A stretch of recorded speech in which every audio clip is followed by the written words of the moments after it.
Vous avez une idée de produit hardware et vous voulez maximiser vos chances de réussite? Entre cahier des charges mal définis, contraintes techniques oubliées et budget qui explose, les pièges sont nombreux. Voici 5 conseils clés pour bien définir votre projet hardware. C'est parti! Première question à vous poser pour définir votre projet hardware, quelles sont les fonctions de mon produit? Distinguez bien les fonctions principales des fonctions secondaires.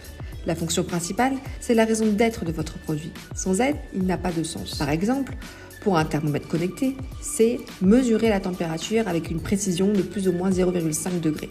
Les fonctions secondaires, comme l'affichage sur écran OLED ou l'envoi de données en Bluetooth, améliorent l'expérience, mais peuvent être reportées si le budget est serré. L'étape suivante est de définir les spécifications fonctionnelles.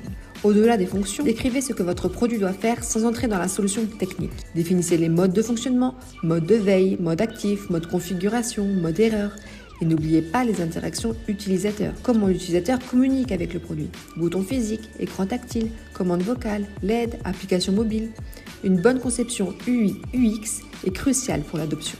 Troisième étape importante pour laquelle un bureau d'études peut vous accompagner, la rédaction des spécifications techniques.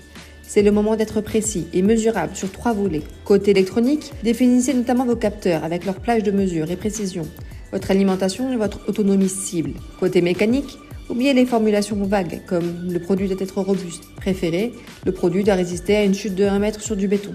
Choisissez vos matériaux en fonction de la résistance au choc et de vos enjeux environnementaux. N'oubliez pas l'indice de protection IP si votre produit est exposé à la poussière ou à l'eau. Côté logiciel, le firmware est le cerveau qui contrôle le matériel. Définissez les modes de fonctionnement, les protocoles de communication et surtout la mise à jour OTA pour corriger des bugs après commercialisation. Choisissez votre système d'exploitation et n'oubliez pas la cybersécurité, chiffrement des communications et stockage sécurisé des données sensibles. Le volet numéro 4 n'est pas à négliger. Il s'agit des spécifications réglementaires. En définissant votre zone géographique de vente, vous identifierez les normes obligatoires. Pour l'Europe, c'est le marquage CE. Pour les États-Unis, la certification FCC pour les équipements radio. Côté environnement, pensez RoHS pour limiter les substances dangereuses, REACH pour les substances chimiques et W3E pour le recyclage. Et si vous êtes dans un secteur spécifique comme le médical ou l'automobile, des normes métiers s'ajoutent. 5e question à vous poser dans la définition de votre projet, quelle est ma stratégie environnementale? L'éco-conception n'est plus une option, c'est une nécessité. 4 axes à considérer. La durabilité et réparabilité avec des choix technologiques éprouvés, une conception facilitant la réparation. L'optimisation de la consommation avec des technologies basse consommation et une gestion intelligente des modes de veille. La sobriété produit et packaging avec des matériaux à impact réduit. Et enfin, l'économie circulaire avec des boucles de reconditionnement et de recyclage. En répondant à ces 5 questions, vous poserez des bases solides pour votre projet hardware.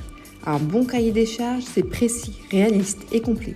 Il équilibre fonctionnalité, contraintes techniques et viabilité économique. N'oubliez pas non plus de définir vos stratégies industrielles, votre volume de production, votre coût cible par unité, votre budget de développement et votre lieu de production. Ces éléments déterminent la faisabilité de votre projet et évitent les mauvaises surprises. Une fois validé, votre cahier des charges devient le contrat technique entre vos équipes et vos fournisseurs, réduisant les risques de dérive en cours de projet. Besoin d'aller plus loin ?